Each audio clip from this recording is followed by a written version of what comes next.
Mick Dooley is here. I wanted to show y'all my new setup. Softbox, professional studio lighting, my shotgun mic that I tied with a sock because I have the wrong piece to hold it. But that's only a $32 mic, shotgun mic. Works fine. The stand is also 32 bucks for whatever reason, made by Griffin. I highly recommend the stands by Griffin for musicians and people trying to do a photo shoot. There's my camera stand. It was pretty expensive. It was about 65 bucks with lifetime warranty. I think the name of the company is Benro. So if you're looking for a camera stand for your DSLR, it's absolutely the best, especially for the price. And there's the other softbox lighting, the stand. But yeah, new lighting for Mick Dooley's. Hooray! Oh, and here's check out this pieces of wood I put together to hold some of my old PlayStation games. PlayStation 2 and PlayStation 3, and I got some DS games there. There's Inuyasha. Alright, let's get to the video.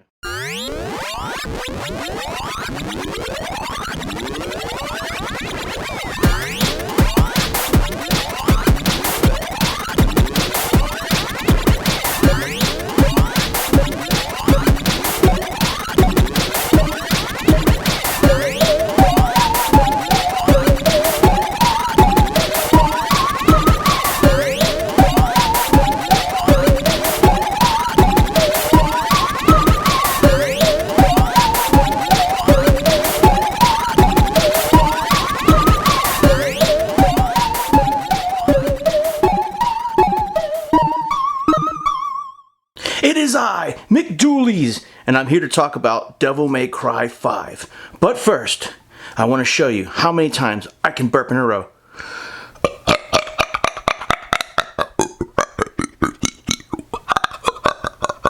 Okay, I could do this forever.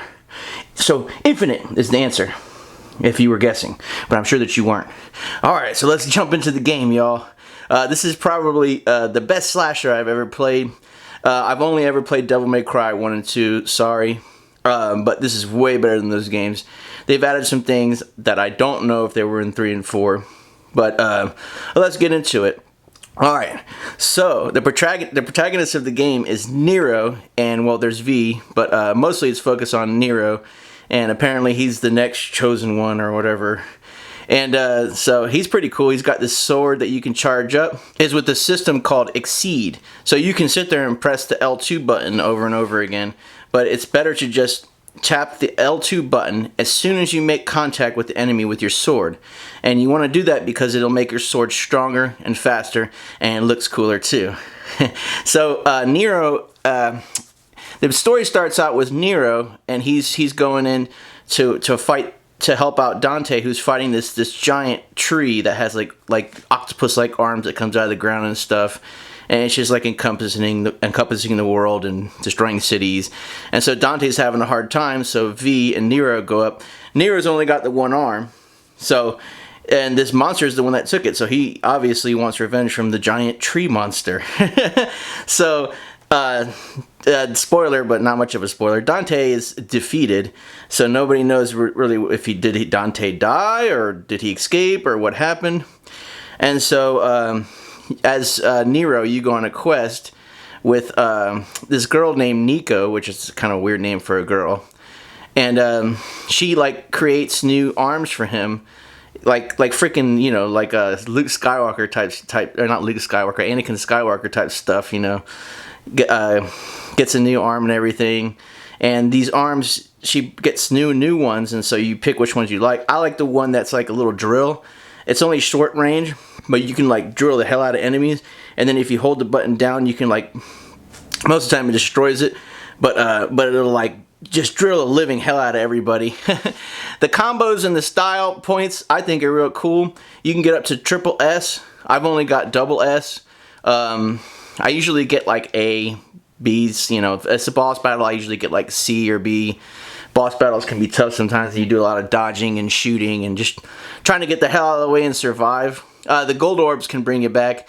You can also use your red orbs to bring you back, but I don't like doing that because I like to use my red orbs for upgrades. So the RPG elements are freaking fantastic. I love it.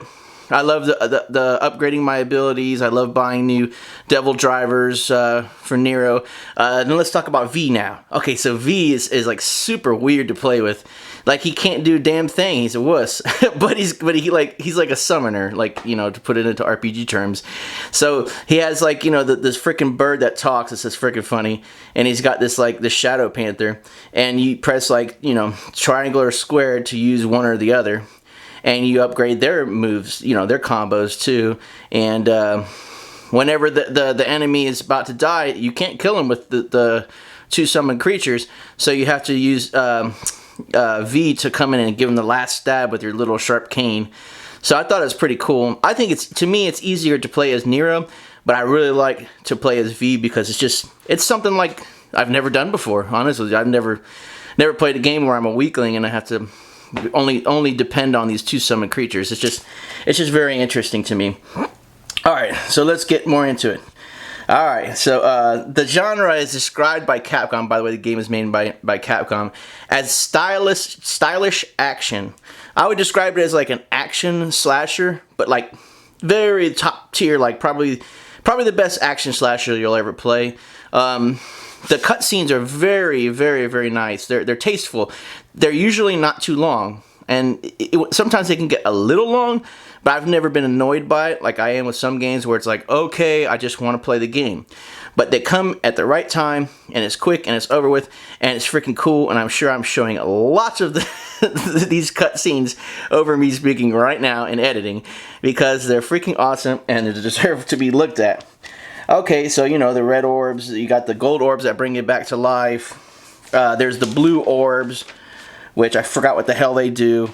Oh, it increases your HP or your maximum vitality, as they call it in this game.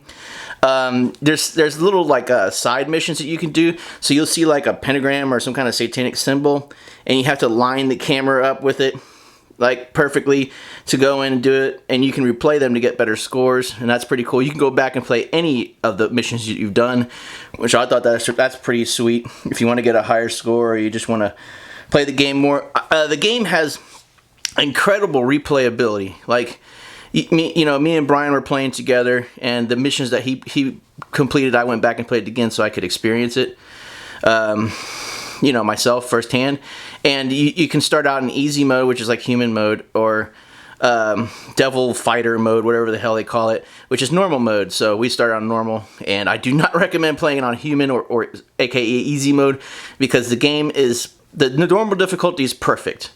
You know, if you got to, you can like make the combos happen automatically, you know, but you can do that and mix in, you know, what you actually want to do. Like, I like to uppercut the enemies with my sword into the air and fight them in the air so that the enemies on the bottom can't hit me. Makes perfect sense. But when you're in the air and somebody attacks you in the air, you can't dodge. So you have to go back to the ground. So you have to do that move where you quickly slash the enemy back down and you go back to the ground and you roll around there. So it's not just a brainless slasher. It's obviously, you know, not as much about using your brain as like a RPG would be, but you know, it's not a brainless game. My personal opinion of it is it's basically a slasher, and it's like playing an anime. It's freaking awesome. Like, the story is fantastic, and I really wish that more action games would follow the lead of this game. This game is you know, it's only sold 16 million copies, and McDooley's 16 million copies worldwide is a lot of sales, a lot of money. But I think it should have sold more like 25 million or 30 million. I mean, everybody should play it. I mean, do you like action games? You know, do you like action? Most people like action. Do you like nice stories? Do you like RPG elements? You know, just a little bit of RPG elements, not too much. Then you gotta play it. Well, I think I'll show even more gameplay because this game is so cool looking that I actually recorded 44 videos to my PlayStation. So enjoy this music and enjoy even more gameplay. McDooley's out.